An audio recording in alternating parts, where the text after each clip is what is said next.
북한이 지금 뭐 하루가 멀다 하고 예. 이것저것 뭐 여기저기서 뭐 장소 종류 불문하고 막 지금 쏘아대고 있는데 뭐 의도나 배경 뭐라고 보고 계십니까? 뭐 2, 3일이 멀다 하고 네. 지금 그런 도발을 하고 있는데 네. 일단 이런 도발을 통해서 북한은 절대로 핵 포기 의사가 없다.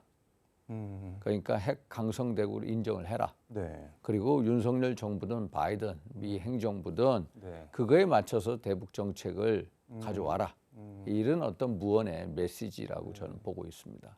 핵 보유국을 인정하는 전제에서 대화든 뭐든 하자 뭐 좀 그런 거라는 말씀. 그렇습니다. 예.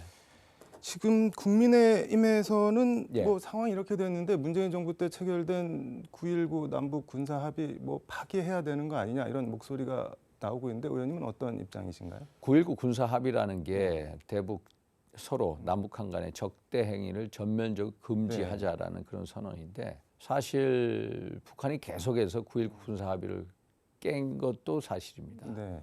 그래서 유명무실화 돼 있습니다. 그래서 파기 선언을 하자라고 하는데 저는 네. 파기 선언하는 게 아니라 오히려 유명무실화 선언을 하자.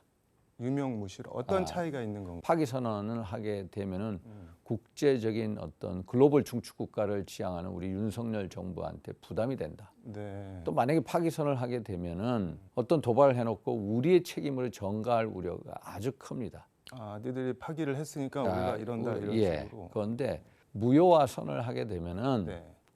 우리가 쟤네들이 다시 복귀할 명분을 줄 수가 있거든요. 그러니까 다시 9.19 군사 합의로 돌아올 네. 수 있는 진정성을 보이면 다시 돌아올 수 있다라는 어떤 메시지를 주는 게 훨씬 낫다. 그래서 파기 선언보다는 무효화 선언을 하는 게 훨씬 더 낫다라고 봅니다. 그러니까 뭐 다리가 너덜너덜해져 있긴 하지만 완전히 없애는 것보다는 뭐 그 상태로라도 놔두면은 그냥 나중에라도 그대로 두는 게 훨씬 더 낫다. 이게 지금 이참에 우리도 핵무장을 하자 뭐 이런 주장도 나오고 있습니다. 일단 미군 전술핵 한반도 재배치 예. 이게 가능한 뭐 얘기인가요? 미국 정부의 입장은 아주 좀 부정적입니다. 네. 전술핵 배치를 한반도에 한다.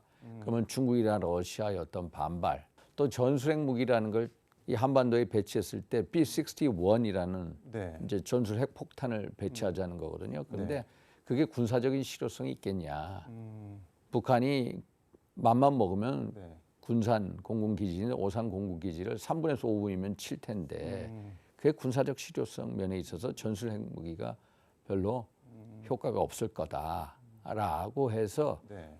현재 이 일본이나 괌이나 전부 전술핵 무기를 갖다 놓고 있지 않습니다. 그래서 우리가 강력하게 주장한다면은 제 판단은 한 괌 정도에는 전술핵 무기를 갖다 놓을 수 있다라고 보지 한반도에는 전술핵 무기를 갖다 놓을 것 같지는 않습니다. 그러니까 갖다 놓을 이유도 없고 갖다 놔봐야 실효도 없다 그런. 예, 일단은 미국 행정부의 입장은 아주 부정적입니다. 네. 독자적으로 핵무기 만들자 뭐 이런 예. 주장까지 나오고 있는데 그건 어떻게 보시나요? 저도 독자적 핵무장을 하고 싶습니다. 하고 싶으신가요? 솔직하게 독자적 핵무장에서 네. 어떤 공포의 균형을 이루는 게 훨씬 더 우리에게 유익하다는 입장인데 국제 정치 외교적으로 볼 때 네. 핵무장이라는 게 그리 간단한 문제가 아닙니다. 우리가 비확산 네. 체제, 그 NPT 체제를 탈피를 해야 되거든요. 네. 그 순간에 우리는 고립. 경제적으로 외교적으로 고립될 수밖에 없습니다. 네. 미국이나 국제사회가 우리에게 엄청난 강력한 네. 제재를 가하게 됩니다. 지금 같은 경제 상황 속에 그런 고립, 네. 경제 외교적 고립 버텨낼 수가 없을 겁니다. 그래서 네. 일단 한미 동맹을 강화하는 속에서 우리가 미국의 핵 전력을 유효하게 쓰는 게 훨씬 더 현실적인 대안이다라고 보고 있습니다. 일단 그러면은 뭐 전술핵 재배치도 옵션이 아니고 핵무기 독자 개발은 뭐 더 얘기 안 되는 소리고. 예, 맞습니다. 그러면은 뭐 미국 자산을 뭐 효과적으로 쓰는 게 뭐 필요하다고 말씀하셨는데 구체적으로 뭘 어떻게 해야 되는 그래서 거예요? 저는 지난 박근혜 정부 때부터 계속 주장한 게 뭐냐면은 네. 이 한반도 영해 바깥 인근에다가 미국의 핵 미사일을 탑재한 잠수함을 상시 배치하자.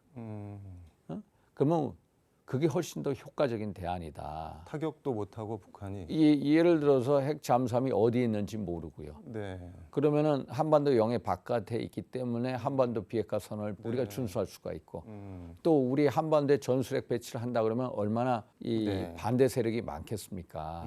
그거에 대해서는 반대할 수가 없거든요. 네. 영해 밖에 공해상에 있기 때문에 그게 훨씬 더 효과적인 대안이고 그 핵 잠수함에 네. 탑재된 핵 미사일을 한국과 미국 간에 서로 핵 공유 협정을 맺으면 금상첨화다.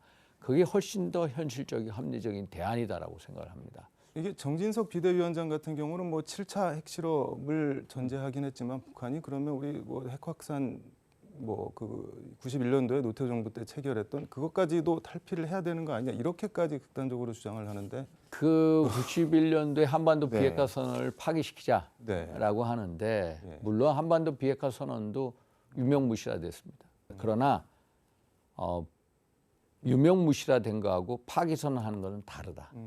우리가 만약에 파기선언을 하게 되면은 네. 국제사회에 무책임하게 보일 거다. 네. 또 우리가 북한 비핵화를 주장하는데 비핵화를 주장하는 어떤 명분이 약화될 수가 있다. 그래서 비핵화 선을 파기선언하는 대신 그대로 두고 네. 우리가 어떤 대응 전력을 구축함으로써 다시 비핵화 선에 복귀하도록 하는 게 훨씬 낫다. 네. 여기도 마찬가지입니다. 9.19 군사합의처럼 네. 파기선언하는 대신에 우리가 한다면 유명무실화 선언 정도로 그치는 게 낫다. 네.